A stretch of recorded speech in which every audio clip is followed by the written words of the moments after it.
Hold up, wait a minute, something ain't right. My life be like, yeah, my life be like.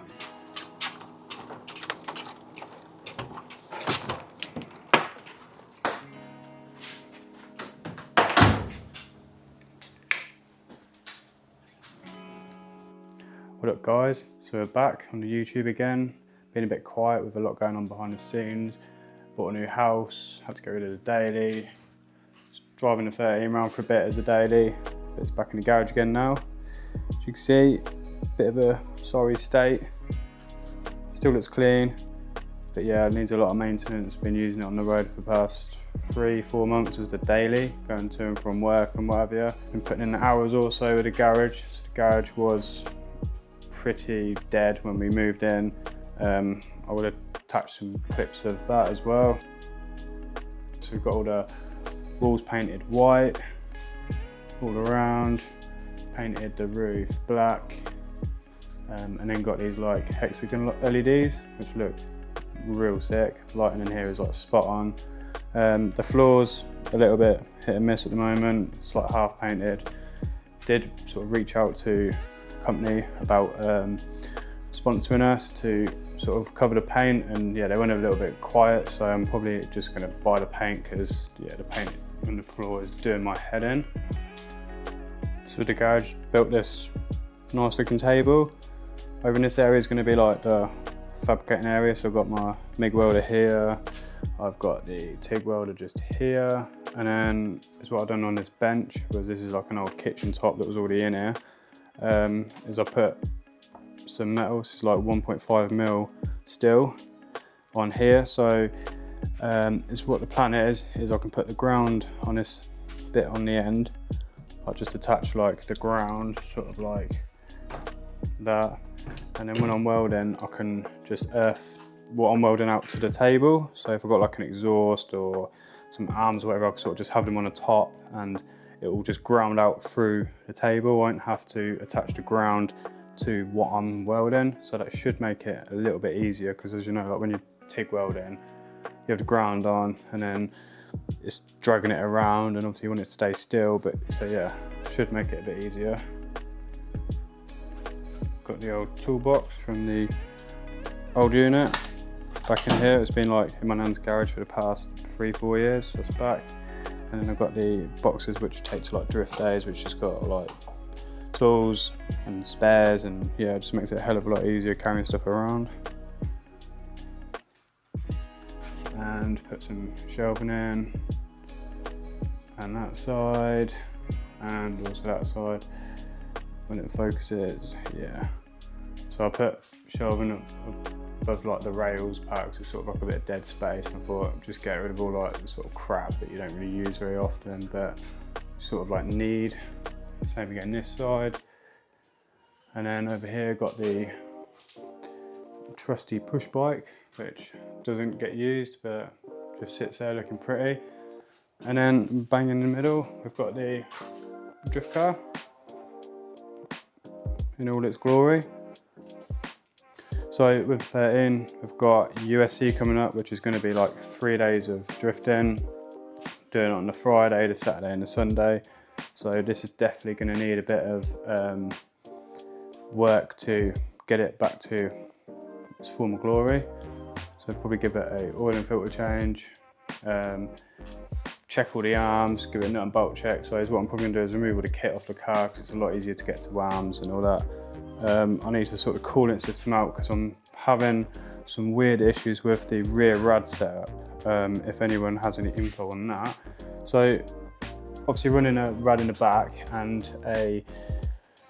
when it moves to it, this overflow pot here is what's happening is this is like probably can hold say a litre to 1.5 litres, and it will fill that right up, chuck it out the drain, and then when it cools down again it will pull it all back in. And then what's happening is it's basically chucking coolant out, and then when it cools down it sucks it back in, and then there's not enough coolant in the bottle for it to suck in, so it's sucking a bit of air in. And then when you come around again, it's doing it again and again, and then I'm getting like air pockets in the system, which is like throwing the gauge off, because it's obviously getting like a bit of hot air come through. So then the temperature's like spiking and then coming straight back down. It's like, you can just see the relays going absolutely mental, because the like fans are just coming on and off.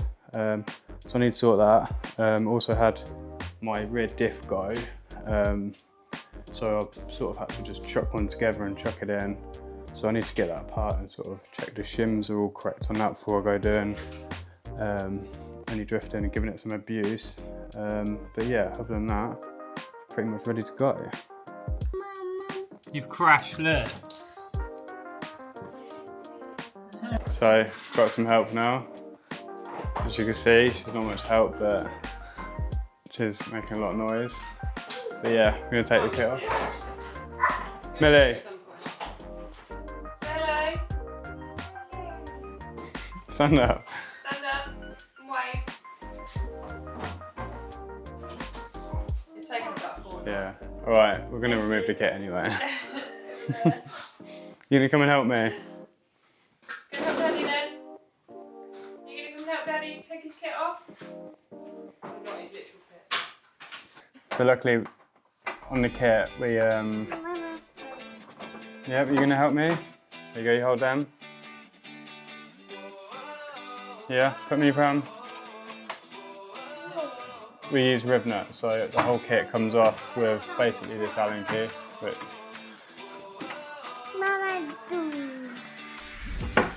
no, you can hold the bolts. There you go. Mama. Yeah, give them to Mum. Check them on the seat. It's all tight there. Why is that all still there, to be honest with you? Yeah, give it a good clean. Mama. Oh, yeah. Mama. Better not be rust. One at the way.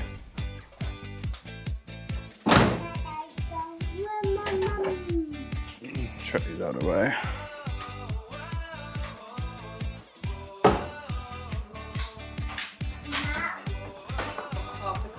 A million of these bolts that literally hold the whole kit on.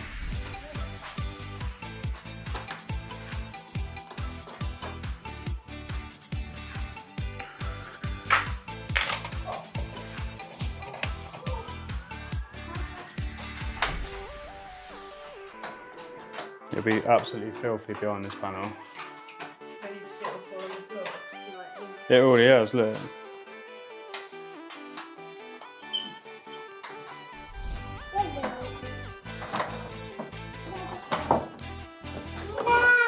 It's not too bad, to be fair. Yeah, I mean, I jet washed it the other day, so I would imagine that most of it come off then.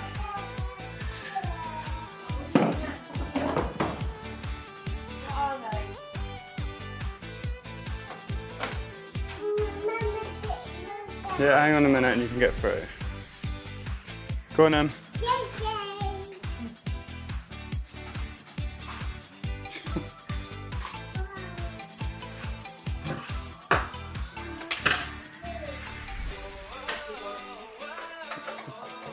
Is it I don't even know what it's from.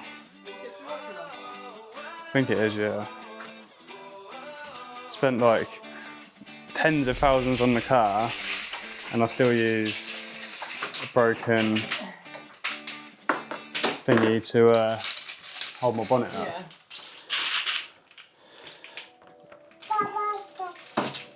I've been saying for years that I'll put like some gas struts on it, but just never have. Can't be bothered really. What's the matter? Well, you can add it to your future list. Yeah, maybe. 10 years later, you'll still have the same problem. Yeah. No, not to say I would have lost it by then. I've had multiple poles. Come on in, you can come help me do the other side. Come on in.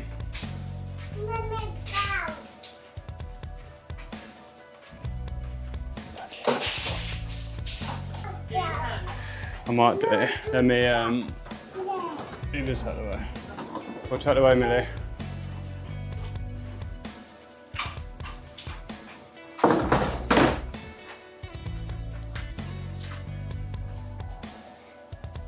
movie deck there.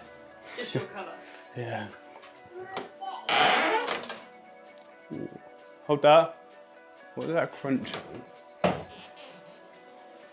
Didn't sound nice, did it? No. Oh well. It's only carbon. Well, thanks, Millie. The pole's not getting Ooh. moving screen. Yeah. Times 2. Times 4, 3. Not, yeah, there's 2 that go there. There's not really much to hold it together, but I think. But yeah, but I think because there's not much, it doesn't get absolutely annihilated when you hit something.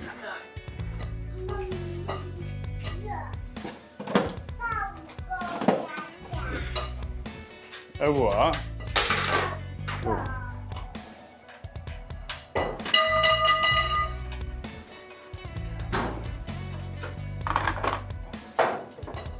That's some, what is it? ASMR, whatever you call it. What? When they make funny noises on videos to relax people, it's just... Yeah, it's just a pole dropping, Yeah. and you can get through. Right, taking the odd boot lid off. Held up by the trusty pole. Yeah, the same pole. You can get through here, look. Come on. What do you mean you can't get through it? There's nothing. Now, to be fair, no, I'll probably be alright. It didn't weigh a lot. What's that? An orange. Oh, where's there an orange in your desk? You're in. Is that? What is it? Where's the orange? No, it's the bucket's orange. Oh. You should know the colours. Yeah, at least you ain't colourblind. Yeah.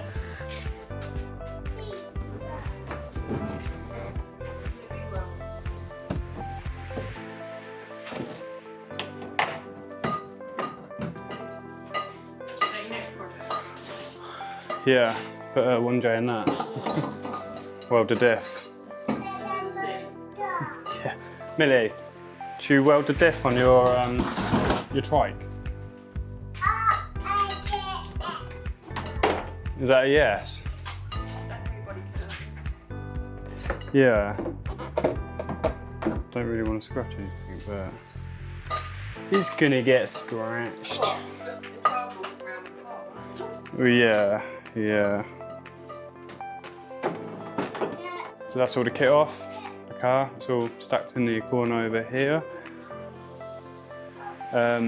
Get some bits done on the engine. Did start taking the plugs out the other day, and that's as far as I got, is getting the wires off. Check all demo, probably put some of these spark plugs in. Oil and filter.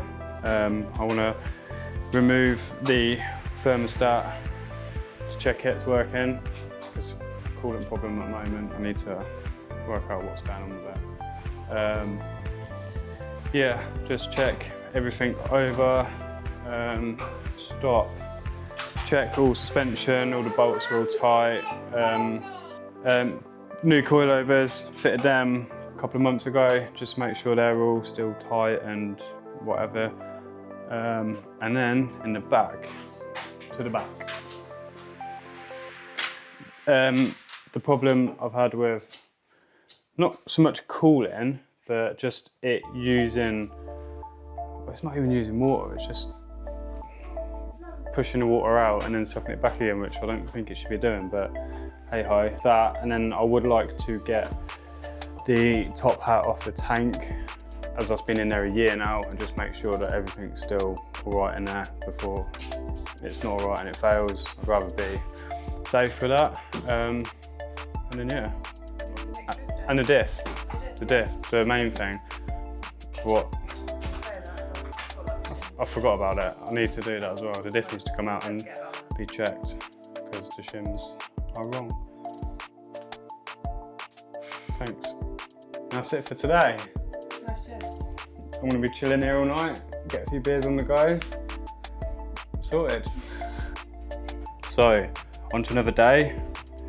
Got the 13 up at the back to get the diff out. Just need to get the wheels off, and then going to get the front up in the air.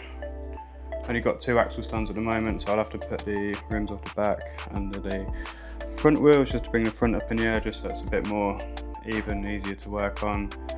But also got the spark plugs out, giving it a clean in there because it ends up getting full of like leaves and just shit. Get the plugs on the other side.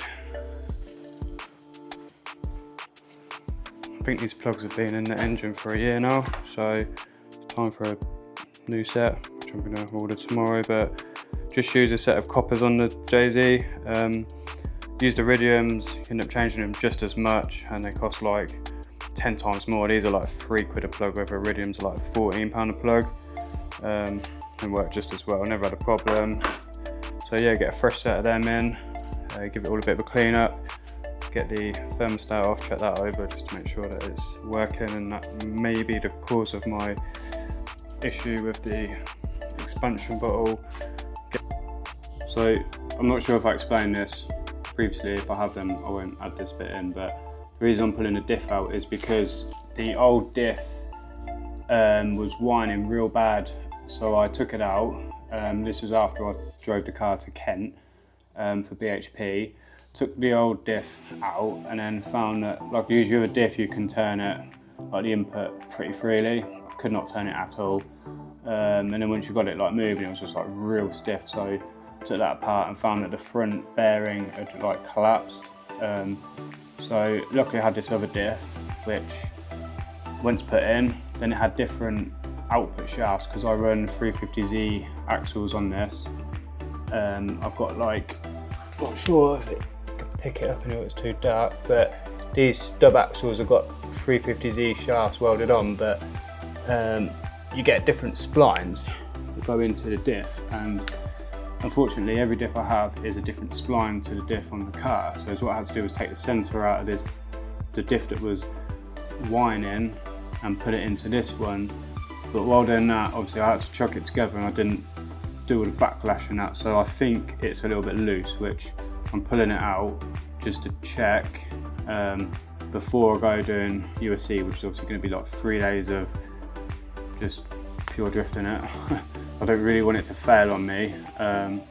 So yeah, that's the plan, is just to get it out and check it over.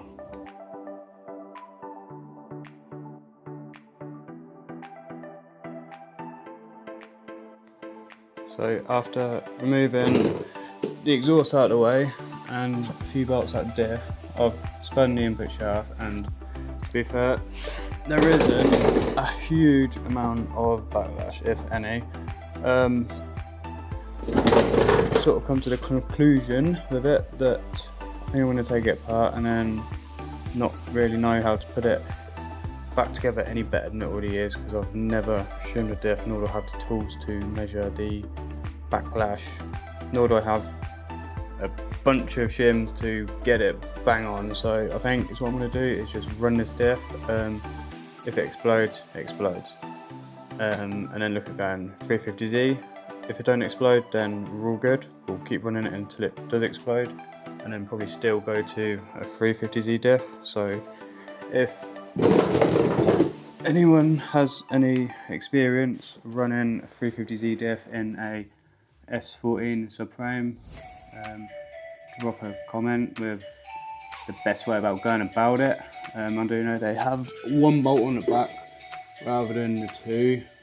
I'm not really sure what you have to do, if you have to run offset bushes or whatever, but that is probably going to be the next step for the rear end. Purely the fact that it's just trying to find another diff with the same centre core as this one to run these stub axles is just proven to be harder than it's worth.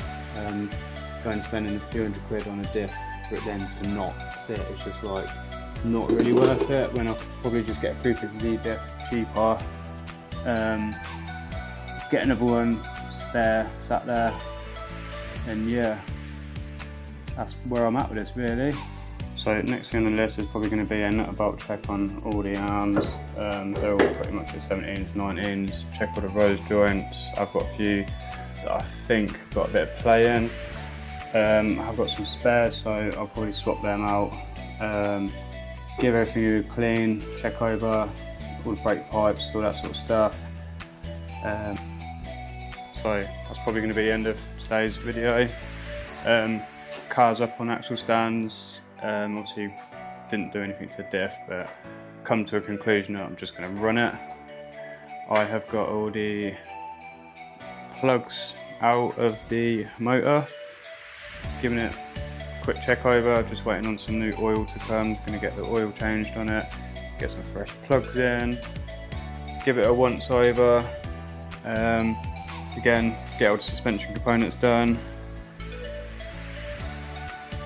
give it all a good clean, then get the kit back on. That will be in the next video. So you're going to be planning on doing a lot more videos. Now we've got the garage and we've got a bit of space to actually do stuff. But yeah, thanks for watching.